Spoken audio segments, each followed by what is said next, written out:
ऋतु बदलची आ पाग भी बदली वर्षा हेले थंडा लगुच वर्षा छाड़े असहाय गुड़गुड़ी जनजीवन अस्तव्यस्त हो जाऊँ या भितर वर्षा दिनिया संक्रमण रोग तो कौन कौन रोगर आशंका रही तार प्रतिरोध केमी करवा और तार प्रतिकार भी केमी करवा ये तमाम विषय को नहीं आज आलोचना करवा आम सहित अच्छा स्वास्थ्य विशेषज्ञ डाक्टर प्रियंका दास। अच्छा मैडम आपन को कनक न्यूज को स्वागत करी कहे कि जो वर्षा दिनिया संक्रमण रोग होगा ये जो सीजन चलती या को रोग पर आशंका करवा। नमस्कार।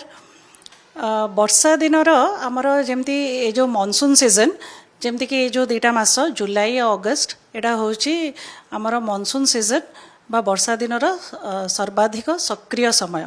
यही समय रे अनेक लोकों ठारे आपण देखिबे माने नाकरू पानी बोहिबा कि नाक बंद हो जावा कि नाक कुंडई हवा किंबा अन्यान्य सिम्पटम्स जमती कि आखिरू पानी बोहिबा ये सबू देखा जाए। तो वर्षा दिन रे तो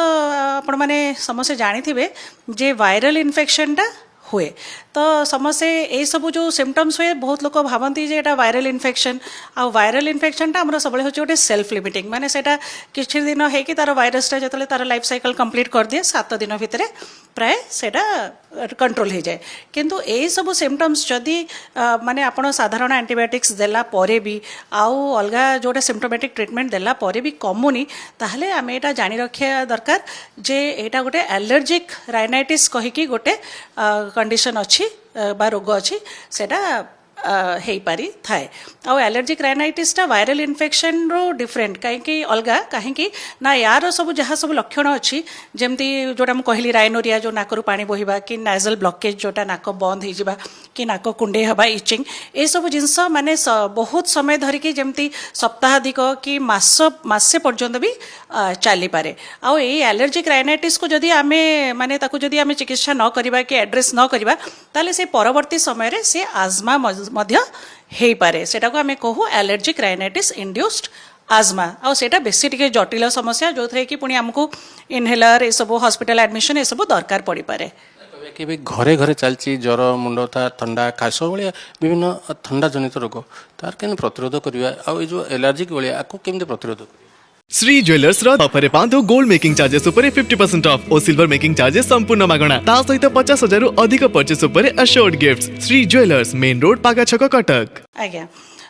जो आमर एलर्जिक राइनाइटिसटा होची कि आपन जमती कहले एबे वर्षा दिन रे घरे घरे जमती ठंडा ज्वर ए सब अन्यान्य लक्षण देखा जाउची सेटा कोन पई हुए। आमर वर्षा दिन रे कोन हुए कि आमर माने वातावरण रो आर्द्रता कि जो आमे कहूँ एनवायरमेंटल ह्यूमिडिटीटा बहुत बढ़ी जाए। ये जो आर्द्रता बा ह्यूमिडिटी बढ़ी गले कौन हुए जो आमर सब जो कणिका जो धूली कणिका माने जमती जो फंगल मोल्ड्स डस्ट माइट्स एगुड़ा सब बढ़ी जाए। तापरे अनेक लोक एगुड़ार सब संख्या बढ़ी जाए। आ अनेक लोक देखिबे तांकर बहुत शौक थाए कि माने गृहपालित पशु रखिबा तांकर मध्य जो लोमरू जो जो कणिका थाए जहाँ को आम पेट डैंडर कहू सेगुड़ा भी सब एलर्जिक ट्रिगर्स भलिया एक्ट करे। इवन आपणकर जोड़ा पाग परिवर्तन कि सीजनल वेरिएशंस या मध्य गोटे एलर्जिक ट्रिगर भलिया काम करे। तो से कौन हुए ना ये सब लक्षण बेसी देखा जाए वर्षा दिन रे। एबे नेक्स्ट प्रश्न उठे जे आपको आमे केमती माने हाँ प्रतिरोध करिपारिबा। फर्स्ट एंड फॉरमोस्ट है आमे ताकू घर को सुखिला एवं सफा रखिबा। आउ ता छड़ा आमे सबु जिनस जमती घरर जमती वायु चलाचल जोटा माने वेंटिलेशन जोटा आम कहूँ सेटा ठीक ठाक रखिबा। आउ माने बेसी ह्यूमिड हवा को दबानी जमती शोथुबा बिछना ये सब बेडशीट ये तकिया खोल ये सब को आमे नियमित सफा करिबा आउ चेंज करिबा। आउ मेन है घरटा को आमे बेसी ओदा रखिबानी जमती एडिक्वेट वेंटिलेशन आसबो सनलाइट पड़ुथबो ए सब जिनस आमे करि परिबा। प्लस माने जोड़ा सब एलर्जीर मुख्य कारण ताठू जदि आमे दूरे रही परिबा निजको ताले बहुत परिमाण रे आमे सब लक्षण को कंट्रोल करि परिबा। जदि संक्रमण हैला परे या संक्रमित होबा परे तार प्रतिकार केमने करिबा। हाँ जदि आमे एते जिनस सब माने प्रतिरोधक जदि आमे कला परे कि बा प्रिवेंटिव मेजर्स नेला परे भी जदि लक्षण रहुची बा रोग होउची ताहले आम पाखरे यार सब माने मेडिसिन्स ଅଛି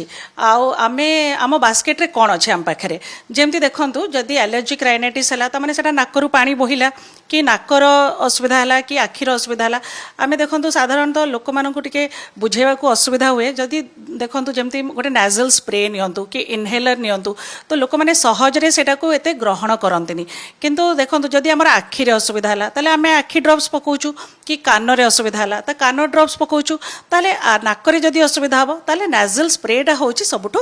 ବେଷ୍ଟ ଆଉ ଏଇଟା ଗୋଟେ ମାନେ ସବୁ ମାନେ ୟାର ରହିଛି କମ୍ବିନେସନ୍ ଯେଉଁଥିରେ ଗୋଟେ ନାଜଲ୍ କର୍ଟିକୋଷ୍ଟେରଏଡ୍ ରହୁଛି ଯେମିତିକି ଫ୍ଲୁଟିକାସନ୍ ଆଉ ତା ସାଙ୍ଗରେ ଗୋଟେ ଆଣ୍ଟି ଆଲର୍ଜିକ୍ ଔଷଧ ମଧ୍ୟ ରହୁଛି ଯେଉଁଟାକି ଆମେ ପ୍ରାୟତଃ ଏଜେଲେଷ୍ଟିନ୍ ଥାଏ ହଁ ସେଟାକୁ ନାଜଲ୍ ସ୍ପ୍ରେ ମାନେ ଔଷଧ ଆମେ ଦେଇପାରିବା ଯେମିତି ହଁ ଗରମ ଖାଦ୍ୟ ଖାଇବେ ଥଣ୍ଡା ଯେମିତି ଡାଇରେକ୍ଟ ଫ୍ରିଜ୍ରୁ ବାହାର କରିକି ଇଏ କରିବେନି ଆଉ ସେସବୁ ଜିନିଷ ତ ଅଛି ଯେଉଁଟା ଆମେ କେୟାର ନେବା କିନ୍ତୁ ଯଦି ମାନେ ହେଲା ତା ସତ୍ତ୍ୱେ ବି ଲକ୍ଷଣ ହେଲା ତାହେଲେ ଆମର ଯେଉଁ ଆଣ୍ଟି ଆଲର୍ଜିକ୍ ଔଷଧ ଅଛି ଆପଣମାନେ ଶୁଣିଥିବେ ଯେମିତି ସେଟ୍ରିଜିନ୍ ବିଲାଷ୍ଟିନ୍ ଏସବୁ ଜିନିଷ ଆମେ ଦେଇପାରିବା 10-15 ଦିନ ପାଇଁକି ଆକୁ ଆମେ ମନ ଇଚ୍ଛା ଇନଡିସ୍କ୍ରିମିନେଟଲି ଦେଇପାରିବାନି କାହିଁକିନା ତା'ର ସାଇଡ୍ ଇଫେକ୍ଟସ୍ ଅଛି ସେଥିପାଇଁ ଆମେ କ'ଣ କରିବା ନାଜଲ୍ ସ୍ପ୍ରେଟା ହେଉଛି ବେଷ୍ଟ ବହୁତ ଲୋକଙ୍କଠି ମାନେ ଏମିତି ଭୁଲ ଧାରଣା ଅଛି ଯେ ଆମେ ଯଦି ନାଜଲ୍ ସ୍ପ୍ରେଟା ବେଶୀ ଦିନ ୟୁଜ୍ କଲେ ତାହେଲେ ସେ ମାନେ ଯେଉଁ ନାଜଲ୍ ସେପ୍ଟମ୍ ବା ନାକଦଣ୍ଡି କଣା ହେଇଯାଇପାରେ ବା ପରଫୋରେଟ୍ ହେଇପାରେ ଏଇଟା ସମ୍ପୂର୍ଣ୍ଣ ଭାବରେ ମିଥ୍ୟା ଏଇଟା ଗୋଟେ ଏତେ ସେଫ୍ ମେଡ଼ିକେସନ୍ ଯେ ୟାକୁ ଲାଇଫ୍ ଲଙ୍ଗ୍ ନେଲେ ମଧ୍ୟ କିଛି ଅସୁବିଧା ନାହିଁ ନିଶ୍ଚିତ ଭାବେ ଆପଣ ଯାହା ଶୁଣୁଥିଲେ ଯେ ଏ ଯେଉଁ ବର୍ଷା ଦିନିଆ ରୋଗ ବା ସଂକ୍ରମଣ ରୋଗ ଏଥିରୁ ଏହାକୁ କେମିତି ପ୍ରତିରୋଧ କରିବା ଆଉ ୟାର ପରେ ଯଦି ସଂକ୍ରମିତ ହୁଏ ତାର କେମିତି ପ୍ରତିକାର କରେ ଏ ନେଇ ସ୍ପଷ୍ଟ ଭାବେ ସ୍ୱାସ୍ଥ୍ୟ ମନ୍ତ୍ର ଦେଉଥିଲେ ସ୍ୱାସ୍ଥ୍ୟ ବିଶେଷଜ୍ଞ ଡାକ୍ତର ପ୍ରିୟଙ୍କା ଦାସ